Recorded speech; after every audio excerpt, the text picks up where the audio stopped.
2026 এবং 27-এর জন্য চতুর্থ অধ্যায় থেকে ক্লাস 10-এর কোন প্রশ্নগুলো আমি রেডি করব। আমাদের প্রথম ইউনিট টেস্ট শেষ হয়ে গিয়েছে, আমাদের দ্বিতীয় ইউনিট টেস্ট শুরু হবে। পাশাপাশি টেস্ট এবং ফাইনালের জন্য আমি এমনভাবে প্রথম থেকে শুরু করব যে দ্বিতীয়বার যেন চতুর্থ অধ্যায়ের দিকে আমাকে ফিরে তাকাতে না হয় নতুন কোনো প্রশ্ন করার জন্যে বা নতুন কোনো প্রশ্ন রেডি করবার জন্যে। অর্থাৎ চতুর্থ অধ্যায় যখন আমি এখন শুরু করব, তো চতুর্থ অধ্যায়ের একটা চক আউট আমাকে করতে হবে যে চতুর্থ অধ্যায়ের 1 নম্বরের প্রশ্নগুলো কোনগুলো গুরুত্বপূর্ণ, 2 নম্বরের কোনগুলো গুরুত্বপূর্ণ, 4 নম্বরে কোন গুরুত্বপূর্ণ এবং 8 নম্বরের জন্য কোনগুলো গুরুত্বপূর্ণ। দেখো, এইগুলো যদি প্রথমেই চক আউট করে আমি এবার এইগুলো সলভ করতে করতে এক এক করে যাই, তাহলে আমার মনে হয় চতুর্থ অধ্যায় কেন, পঞ্চম অধ্যায়, ষষ্ঠ অধ্যায়, সমস্ত অধ্যায়গুলো তুমি একটা প্ল্যান মাফিক এগোবে। আর যদি এলোমেলো করো, অর্থাৎ চতুর্থ অধ্যায় থেকে 3টে প্রশ্ন করলাম, তৃতীয় অধ্যায় থেকে 3টে প্রশ্ন করলাম, পঞ্চম অধ্যায় থেকে 6টা করলাম, এইভাবে কিন্তু এগোলে কিন্তু সিলেবাসটা কমপ্লিট হবে না। কোন প্রশ্ন আসবে তুমিও জানো না, কোন প্রশ্ন আসবে আমিও জানি না, কিন্তু এই না জানার মধ্যেও কিন্তু জানতে পারা যায় যদি আমরা সিলেবাসটা কমপ্লিট করি, টেক্সট বইটা যদি পড়ি এবং বিগত বছরের প্রশ্নগুলো যদি আমরা লক্ষ্য রাখি, তাহলে আমরা বুঝতে পারবো যে এবছরের জন্য কি ইউনিট টেস্ট, কি ফাইনাল, কোন প্রশ্নগুলো গুরুত্বপূর্ণ। কেমন, আমি চতুর্থ অধ্যায়ের কিন্তু একটা সাজেশন তোমাদের দিয়েছি 4 নম্বরের জন্য এবং 8 নম্বরের জন্য। আজকে তোমাদের কাছে আমি যে বিষয়টা তুলে ধরবো সেটা হচ্ছে চতুর্থ অধ্যায়ের সেরা 1 নম্বরের কোন প্রশ্নগুলো আছে সেইগুলো। কেমন, এরপরে 2 নম্বরের জন্য কোন প্রশ্নগুলো গুরুত্বপূর্ণ চতুর্থ অধ্যায় তার ভিডিও দেব। আজকের ভিডিওটা কিন্তু শেষ পর্যন্ত অবশ্যই দেখবে। আর যারা এখনো অনলাইন ক্লাস করতে চাও, যদি মনে হয় যে অনলাইন ক্লাস করা উচিত, তাহলে কিন্তু আমাদের সঙ্গে যোগাযোগ করবে। যদি ভালো লাগে অবশ্যই যোগাযোগ করবে। কেমন, তাহলে দেখে নাও।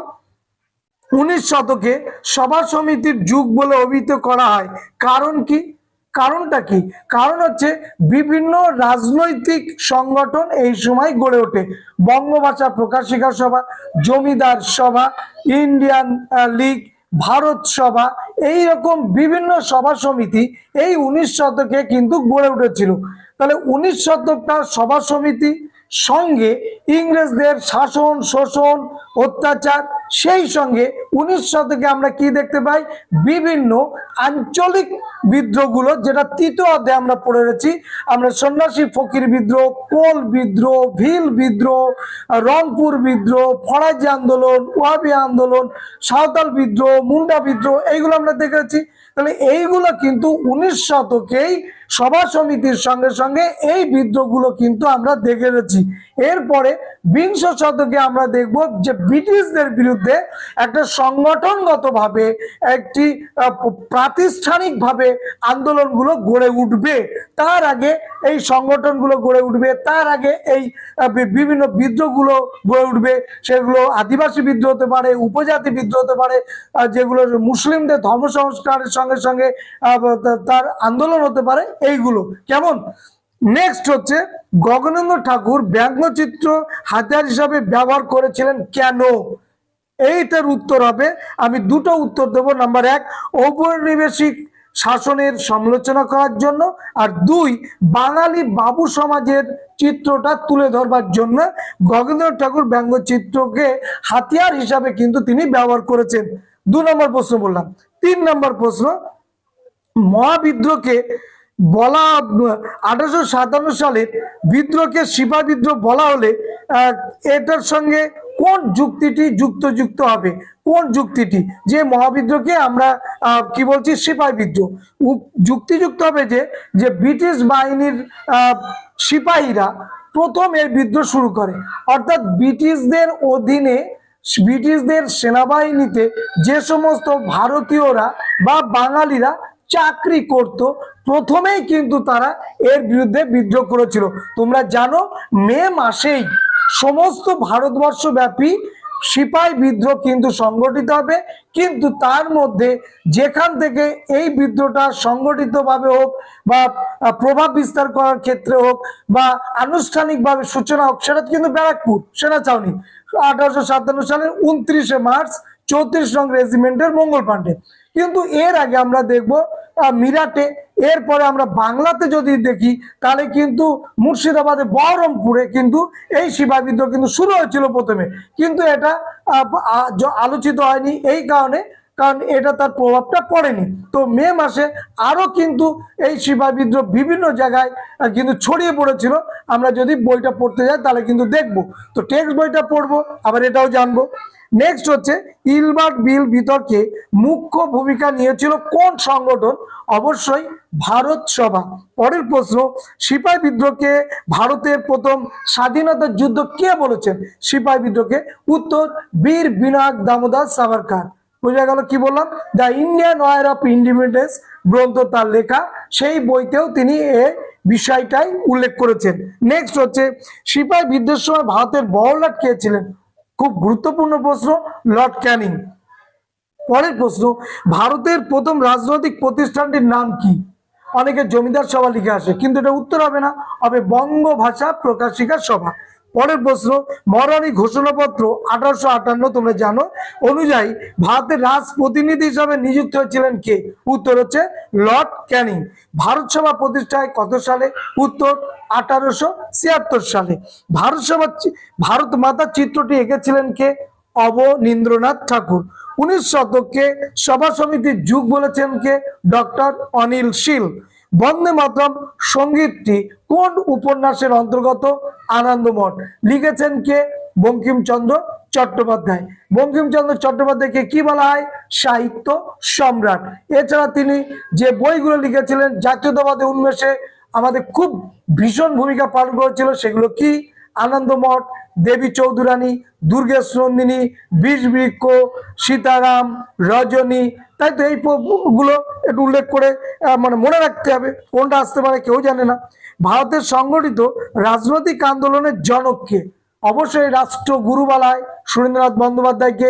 ইংরেজরা তাকে, তার নামটাকে বিকৃতি করে বলতো সারেন্ডার নট, অর্থাৎ সুরেন্দ্রনাথ, এটাকে ইংরেজরা বলতো সারেন্ডার নট। সেই সুরেন্দ্রনাথ বন্দ্যোপাধ্যায় রাষ্ট্রগুরু বলা হয়, তোমরা জানো। ল্যান্ড হোল্ডার সোসাইটির সভাপতি কে ছিলেন? ভীষণ ইম্পর্টেন্ট প্রশ্ন, রাজা রাধাকান্ত দেব। মহারানী ঘোষণাপত্রের প্রধান উদ্দেশ্য কি ছিল? ভারতবাসীর আনুগত্য অর্জন করা। যেহেতু ব্রিটিশ শাসন ব্যবস্থাকে টলিয়ে দিয়েছে, ইস্ট ইন্ডিয়া কোম্পানিকে একটা ঝাড়া দিয়েছে, একটা নাড়া দিয়েছে, একটা দোলা দিয়েছে, সুতরাং এই ভারতবর্ষে বেশি দিন টিকতে গেলে তাহলে কিছু আমাকে আসল সমস্যার সমাধান করতে হবে এবং ভারতীয়দের আনুগত্য ইমিডিয়েট অর্জন করতে হবে, না হলে কিন্তু আমি ভারতবর্ষে বেশি দিন টিকতে পারবো না। এই জন্য মহারানী ঘোষণাপত্র জারি করেছিলেন। নেক্সট হচ্ছে গগেন্দ্রনাথ ঠাকুর ছিলেন একজন কি? উত্তর তোমরা জানো, ব্যঙ্গচিত্র। বর্তমান ভারত গ্রন্থটি রচনা করেছেন কে? স্বামী বিবেকানন্দ। প্রাচ্য পাশ্চাত্য, স্বামী বিবেকানন্দ। পরিব্রাজক, স্বামী বিবেকানন্দ।